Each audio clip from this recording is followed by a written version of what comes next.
So this video, I think we decided to do because this conversation we had with these people, and they were saying, they were asking me in one of my events, what about love?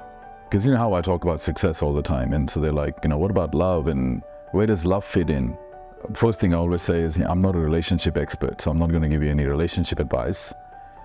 But you have to be careful about the notion of love as well. I mean, a lot of the concepts around love have been the whole concept of falling in love. I don't like the concept because the word falling, it's like you have lost control of your emotions, you've lost control over your mind, and you have now raised another human being to this completely unrealistic pedestal where now you think that this person is just everything to you.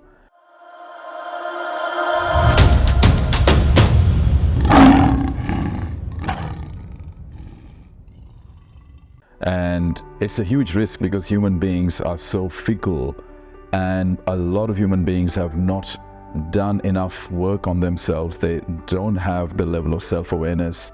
A lot of them don't even know who they are, so they're still going through changes. Imagine falling in love with another human being who is not that evolved in their thinking, only to find that they've then changed. And then also, why put that pressure on another human being? Oh, I love you, so you've got to be everything to me. So I'm not a big fan of this entire concept, and I just think that a lot of it's glorified through Hollywood and Bollywood, and then people make up this whole thing in their mind about, oh, I've fallen in love with this person. But here is the thing, right? Even if you have fallen in love, I'm not discouraging you. If you want to go ahead and fall in love and be madly in love with somebody, go ahead and do it. But that doesn't mean that there are no practical considerations around your relationship. You've still got to think through this, because just because you've fallen in love, it doesn't form the basis for a long-term and sustainable relationship. And so people say, but Ron, love is love. No, it's not like that. That's like me saying water is water. So you can drink water from a tap, you can drink it from the toilet. Obviously, there is a difference, right? I know this is a simplistic analogy that I'm using, but to say that love is love, love is everything, it doesn't work like that. The fact today is that when couples split up, there are too many considerations. There is emotional anguish, there is stress, there is impact on career, there is impact on children, there is impact on finances, there is impact on families. It's not an easy thing anymore. And because of the way people think now and how people are, very influenced either by the feminist culture or the masculinity culture, they can have completely distorted thinking, resulting in a lot of mental pain when relationships break down. So what I want to do is, in this, I thought, this is the reason why we're chatting, is I thought, why don't I take the opportunity to talk about, okay, love is the starting point perhaps, but there are some additional considerations that you need to look at before you decide to settle down with a person. The first one, I think, is cultural and religious orientation. The reality is, people who have not really understood and read religion will say that all religions are the same. They're not. There are actual verifiable differences in teaching, and some of them are in stark contradiction to each other. So you really got to look at whether or not your cultural and religious beliefs have synergies. Even if they're different, can you work together around those differences, or are they going to create issues down the track? Because if your cultural and religious beliefs are very different from the cultural and religious beliefs of the person that you're going to enter into a long-term relationship with, that can cause a lot of problems down the track, and then it just becomes an incredible source of stress. So you really got to make sure that you understand the religious and cultural rules that you're going to be operating under. And you've got to then look at your partners, your relationship partners, and go, is this going to work? And where we have a conflict, how are we going to work through that? So discuss that before you get married. The second is raising kids. One partner may decide to raise kids in a very liberal way. The other partner may decide that they want to raise kids in a very controlled fashion. and they want to monitor those children. So some parents are like, my child can go to bed whenever they want. I'm going to give them a lot of individual liberty and freedom and let them explore and let them discover. Other parents are, no, we've got to control. They've got to go to bed at this time. They've got to eat this time. So that can be a real philosophical difference in how you raise kids. And then once you have children, one parent wants to raise their children one way, the other one wants to raise their children another way. It can be a real source of conflict. And then the other problem is, then how do you raise your kids? It actually has an impact on the children as well, because children are now getting conflicting messages from both parents. The third consideration is the level of ambition that you have. Some people really believe that you've got to be ambitious in life. Other people believe that ambition is not good, it's greed. You need to settle down and be content. You really need to talk about this particular value. What is your value when it comes to ambition? Do you believe in settling down and being comfortable? Or are you the type of person who believes in the constant pursuit of achievement and success and performance? You really want to work this out, because again, if you have very different beliefs on this, you're going to have lots of clashes. The fourth one is your thoughts around your career. Some people have this thing about, I just want a comfortable job and I don't really want to be pushing myself too hard. Other people are very entrepreneurial in their ambitions. They want to start a business, which requires an incredible amount of sacrifice. You are very rarely going to be living a normal family life. If you're starting a business or you're in the business world, there's a chance that at least for a few years, you're going to be making significant sacrifices. So if you are business orientated, but your relationship partner is security orientated, that's a very different value set, and there is going to be issues there. So talk to your partner about, hey, how do you feel about your career management? And this is how I feel. And when I'm building something, it's really important to me to build a business. What's going to happen in those time periods when I'm really out working 15 hours a day, or I'm traveling, or I'm not available all the time? How are you going to cope with it? Because again, I've seen, even within our own team, I've seen people, they're very, very entrepreneurial, some of the people that I work with, but the relationship partners are not. And so the relationship partners continually get offended by the fact that the individual is prioritizing their business goals. And if you're not business minded, you're always going to think that you are less important than the business. And so that can be a real source of frustration for both people. The fifth one is money and finances. You've again really got to talk about, from a money and financial point of view, what are your thoughts? Like, are you somebody who just likes to save money? Are you a spender? Are you an investor? Are you a wealth creator? If you're a wealth creator, you're going to have very different habits to somebody who doesn't even think about wealth and just wants to spend money. Some people are not even money orientated. They don't even think about money.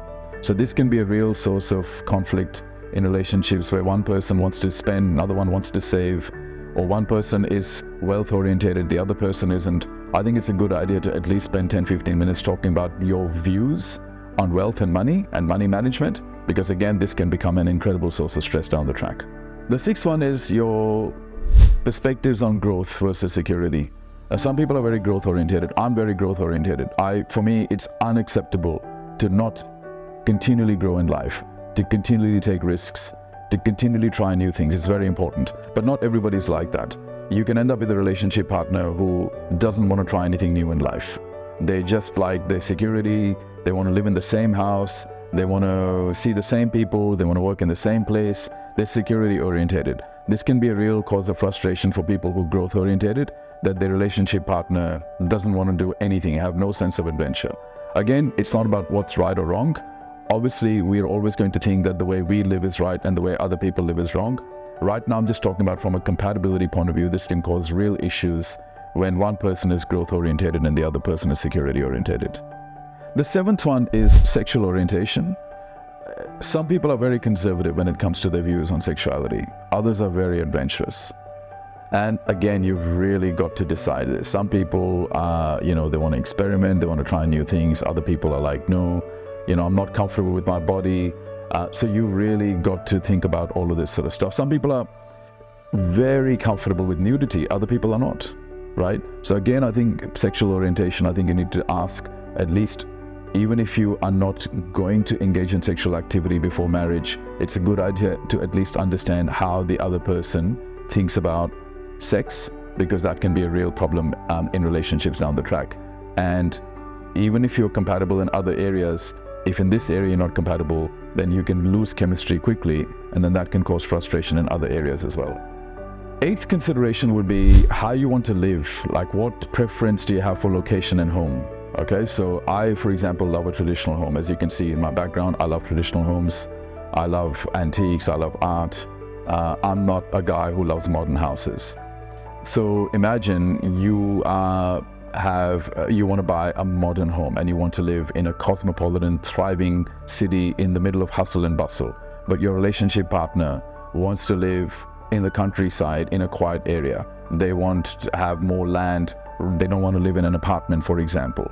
Or you want modern and they want traditional. What's going to happen? How are you going to make a decision? Then that's going to be, because building a house or buying a house is quite a stressful exercise as it is. And at some point as a couple, you may decide to buy a house together. Can you imagine the disagreement and conflict when one person wants to build one type of house and the other one wants to build or buy another type of house? That can be a real cause of frustration. So I think it's a good idea to talk to the other person and go, what kind of homes do you like? Or at least start making some observations about what their preferences are when it comes to living.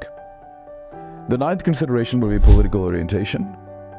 There are some people who are very left-wing in their political orientation. Some people are very right-wing in their political orientation. I can guarantee you, if that is the case, you're going to have significant issues.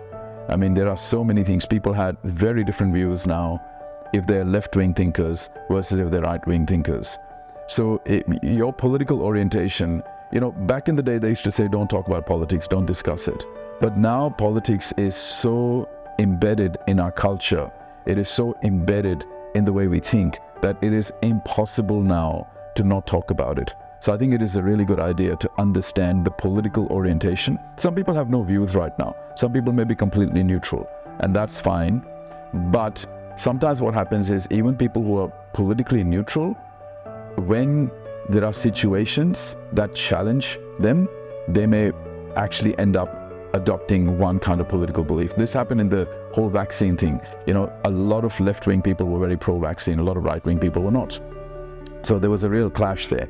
Can you imagine being in a relationship where one partner wants to get their children vaccinated, the other one believes that they should not be vaccinated? Can you imagine? And that is no longer just a medical issue, it became a political issue. So just another one of those things where people will need to consider what the political orientation is for the other person. And if they've got a very strong political orientation, you need to really talk this through, because if you have a very different political orientation to them, that can be a very strong source of conflict down the track. The 10th consideration will be the level of codependence. You get couples where people are very independent of each other. They live together, they raise children together, but they have very different careers, very different lives, very different lifestyles. They have very different friends, and they're fine with that. Some individuals come together, but they're very independent of each other. Some need to be with each other all the time. They need to be in each other's pockets almost, right? They want to be constantly with their partner, holding on to their partner, doing everything together. You really need to understand, if you have a real desire to be fiercely independent, you may have a lot of issues if your relationship partner is somebody who is always seeking dependency and is always wanting to anchor themselves to you. You may actually find it quite irritating. And they may think that you're very cold and detached if you're fiercely independent and they're not. So you really got to think about this and talk about this and see if they're okay with you being different to them. 11 would be diet preferences. Believe it or not, this is not a huge consideration, but it is a consideration. Can you imagine one relationship partner who believes in a carnivore diet and the other one believes in a completely vegan diet? That's going to cause a lot of issues down the track, because a person who may have views about veganism may be completely against killing animals from a moral and ethical point of view, as an example, or even from a nutrition point of view. But if you have a carnivore diet, that could be a real source of stress for your relationship partner and vice versa. So I think diet preferences are really important as well. I think it's a good idea to understand, because there are so many different types of diets, and these days people become very fanatical about how they eat. People are much more health and nutrition conscious, fitness conscious. So, diet preferences can also cause a lot of conflict in relationships. The 12th consideration would be around privacy. Some individuals are very private. They are introverts. They want to spend a lot of time alone. They may not be the most active and social in family get-togethers. Others don't really believe in that much privacy. They share everything with their family and friends. Now, I'm not saying that it can't work. It can. A lot of the times people actually get along because they're so different from each other. But I'm not saying that you should not be in a relationship with somebody who's completely different to you. What I'm saying is have these discussions beforehand so you're not shocked and you're not disappointed and you're not frustrated about it. There is nothing wrong. One relationship partner can be very social and be very open and transparent about their life with others. The other may be very private. Now, if you're a private individual, you may have a problem with the fact that your relationship partner is openly sharing things about your life and about your family situation with their friends and family. So in order to avoid that, I'm not saying you shouldn't be with that person but here's the thing, right? I always say to people, this is where people get confused. It's a good thing when your personalities are different. When it comes to relationship, if your skills are different, your personalities are different, fantastic. It can actually create real chemistry. However, if the values are different, that can create problems with compatibility. This is the thing, right? So we are talking about values here. These are things you want to discuss. So I'm not saying you can't be with somebody, you can't marry somebody just because their views are different. But I think it's always wise to have these discussions beforehand, because if your privacy considerations are very different from your relationship partners, it may become a source of frustration for you down the track. So it's a good idea to see, what the other person's views are and whether or not you can compromise and can you adjust your behaviors or can they adjust their behaviors? Because if neither of you are prepared to adjust your behaviors, then that will be a source of separation or divorce down the track. And the last consideration from my perspective, I think that also is that warrants a discussion, is pets. Some people love animals and some people don't. And some people like different types of animals. You could have your relationship partner could be a dog lover. You may be terrified of dogs, or they may love reptiles, or they may like a cat, and you may absolutely hate those other animals. And if they've grown up with a certain type of pet, there's a high probability that they're going to want that type of pet in the future once you guys move in together. So is that going to freak you out if they have a pet that you don't really like? And so I think pets is also a big consideration. Now look, there are so many other things that you can talk about, but I think to me these 13 make up the top considerations from an alignment perspective.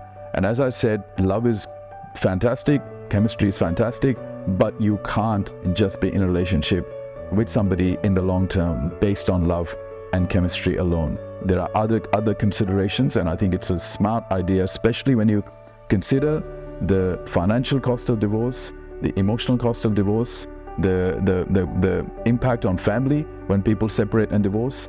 I think it's a good idea to at least have these conversations about these 13 topics before you end up in a relationship for the long term.